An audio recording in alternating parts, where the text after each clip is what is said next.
Although the market hasn't been doing too well for CS2 investing, we've actually seen a pretty interesting dynamic. That's going to be this right here. These are the yearly unboxings for the total cases out there. And it's very promising if you're an investor. We can look at this right here, the drop pool distribution. We can see that only about 50% of the cases that were unboxed came from the active drop pool, which is really good if you're an investor into those rare cases, because that means they made up 40% of the total unboxings out there. Obviously 10% did come from the newest package, which sucks for investors. This right here is the monthly unboxings. As you can see, in April we saw 50 million unboxings, 10 million of those were from the Anubis package, so it's definitely a little bit inflated ever since we got that Anubis package, but overall these numbers look extremely promising. And looking at the distribution right here, we can see that the clutch case, the danger zone case, and the Prisma 2 were the top 3 for the rare cases, and all of the active duty cases and the Anubis package outperformed any of the rare cases, which is to be expected considering there's many rare cases and there's only 5 active duty cases, which made up 50% of the total unboxings. SkinSwap is today's sponsor, and they're also sponsoring you with a free bonus for signing up with the first link in the description. They're the premier place for CSGO and Rust skins, with a massive trading site and a top-of-the-line marketplace, offering you the most competitive rates out there and a massive 40% bonus when you're using that link in the description. Combine that with their top-of-the-line selling feature with many payout options, and their trading feature legitimately taking you just about a minute, and there's no reason not to sign up with that first link in the description. Now, unfortunately, that's where the good news ends for cases, because if we want to look at our active duty cases to start, they are going down absolutely crazy fast in price. Now, obviously, this is not something new to the overall scene, but it's really new that it's happening now. Usually when cases like this go down, it's because of an operation. It's because of less overall demand for unboxings. We're still seeing very high demand for unboxings, obviously much less than we saw previously, but this is still a very high number compared to what we saw in 2022. But honestly, I'm much more concerned about rare cases, because rare cases you would expect them to be doing significantly better, but they're not right now. In fact, a lot of them are down even more than some of the active duty cases. If we want to look at something like the danger zone case, right here it says it's down about 10 to 12%, but the truth is it's just a couple buy orders every hour keeping this price up. If we want to look at Steam, the current active selling price for this is around 70 cents, which is about a 30% drop from the $1 price point it was sitting at maybe 4 weeks ago. Now, this is a really bad thing in the short term here, because obviously people are going to get scared, people are going to get nervous, they're going to wonder why things are dropping so significantly, when honestly all it is just a lack of content and people not having the demand for these items. Therefore, some people go to sell them off. It's not a big deal in the long term, but in the short term, it's definitely not good, and there's no reason that we should be seeing this other than just the lack of content, which is extremely disappointing. However, the problem is much deeper than that. If we want to look at it, Paris is now below that 25-cent price point we have preached the entire time it stayed above. I just came out with my video talking about why I believe the supply is actually a little bit lower than it may seem, but the truth is not many people still believe that this is a very promising outlook, and therefore they might be looking to get out of it. Combine that with the fact that the overall market is quite pessimistic right now, and I don't think it's too unexpected that we see this, but the truth is this could have some very lasting impacts that are quite negative in the long term, and that's definitely going to depend on how long they're staying below this 25-cent price point for. If we want to look at Antwerp was significantly harmed by the fact that the capsules got extremely cheap for a long while. People got scared, they didn't want to go ahead and start investing into them, which hurt Antwerp in the long run. Now, obviously they're still prosperous today, but they're not as prosperous as they could have been if they didn't see this blip, which obviously comes from oversupply, which is then another issue of itself. Now, what does this mean for you depends exactly what you're trying to do. If you're looking to buy, I could definitely suggest buying right now depending on what the specific commodity is. I would not suggest buying into Paris just yet, because we don't know exactly what's going to happen with Paris. The truth is the market tends to flip very quickly, and even though I don't necessarily agree with it, we want to make sure we're taking advantage of that. If Paris is going to go down to 20 cents a capsule, there's no reason to buy at 25 or 24 cents right now. If you're looking for cases though, I would definitely suggest getting into it, especially if some of these rare cases, I can't see them getting too much cheaper out there just because a lot of them do have very strong fundamentals. If that's your personal opinion on what you want to go into, just remember, don't sell right now. Selling is not going to be anyone's advantage other than the person you're selling to, and therefore you would probably want to stick to either buying or holding rather than selling in the current market. Now, we'll talk about future updates in a quick second, but breaking down Copenhagen, because we've got pretty much every team that's going to possibly make it there already. So the only one we don't fully have is going to be the Asia RMR. Currently, we're missing our 2 Middle East close qualifier teams, but we got 6 of the 8, and the biggest one is obviously going to be Tyloo. Everyone's looking at Tyloo if Copenhagen is going to be borderless, because this is going to absolutely tank the Tyloo market. That's because we can obviously see the Tyloo holo, foil, everything from Stockholm that's borderless, extremely expensive. Tyloo does not have a ton of desirable stickers out there, brings up a major possibility for these to go ahead and drop quite significantly. Now, talking about the Americas, we've got all 16 of our teams, and there's definitely not some great options in here. Honestly, I'm looking at Imperial. That's the biggest one because they have the most expensive Antwerp holo out there right now, and that's one of the biggest things propelling a lot of the Antwerp capsule growth. Antwerp is very specifically growing because of a couple stickers. Imperial's one of them. I don't want to see them qualify if we're going to see borderless. Otherwise, we've got Liquid, we've got Pain, we've got Furio, we've got Complexity, we've got MIBR, some of the other ones that do have some borderless stickers out there, and a lot of new teams making it in this time. I would love to see some of them at the major and get a brand brand new sticker. Talking about Europe RMR A, it's definitely not any better here. We're running into a significant amount of overlap if we see borderless. We've got Fnatic, we've got 3D Max, which only has a Kato option. That could definitely be interesting. We've got Eternal Fire, we've got Virtus Pro, and we've got a lot of new logos on this team. We've got Koi, which is the old Movistar Riders, we got Falcons, which look decent, we've got 9 Pandas. There's a lot of good stickers here that I would love to see, just not in a borderless fashion, as obviously that could bring a pretty detrimental impact to a lot of the prices. And finally, getting to Europe RMR B, this is the scariest of them all. That's because there's 5 stickers that currently don't have a borderless alternative that might after this one. First up, Cloud9, obviously we mentioned this one a lot, it's the biggest deal. Then we've got Monty, an okay looking sticker that's surviving. Gamer Legion is definitely a little bit more of a popular one, same with Apex,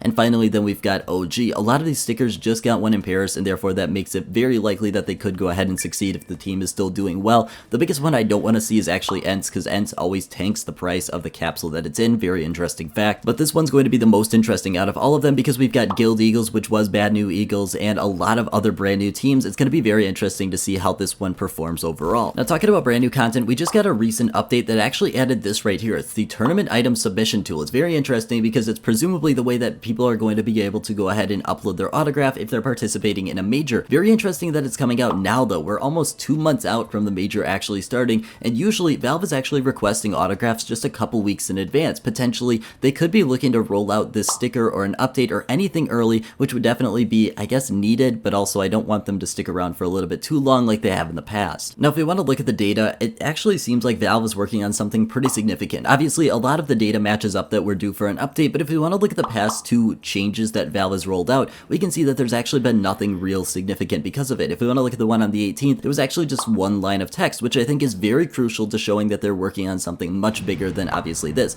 This was just a little bit more of a pressing issue that needed to be rolled out, and if you want to look at the tweets that come along with these updates, it definitely seems like they're cooking up something behind the scenes, which is very interesting, but I hope we get it sooner rather than later, because we talked about the market. Market is not doing well overall, and I think this is definitely going to have a pretty significant impact if we could see something decent come out. Now, one question you might have for yourself is, why does it seem like items are crashing so much more often? And they actually are, but it's for a couple different things. If we want to look at the player count right here, since last December, we're up potentially 10 to 20%, which is a very nice growth. But if we want to look at the items we commonly talk about, we're talking about cases, we're talking about capsules, we're talking about everything, they're up potentially 1 to 500% in the past year in this same time frame, which is absolutely insane growth. But the truth is, it creates a much harder barrier to entry for new people, and the most important part is they now have the possibility to go down significantly more. A lot of the growth we see for items happens during a peak, and then we kind of lose a decent amount of it until we see the next peak, and it's just been a lot more prevalent here because now we're getting to the point where everything is starting to get a little bit more expensive than it was previously, in my personal opinion. Last thing I want to know is if you guys want me to talk about cheating, or if you've experienced cheating inside of CS2. That's all I got. Thank you guys so much for watching. Have a great rest of your day.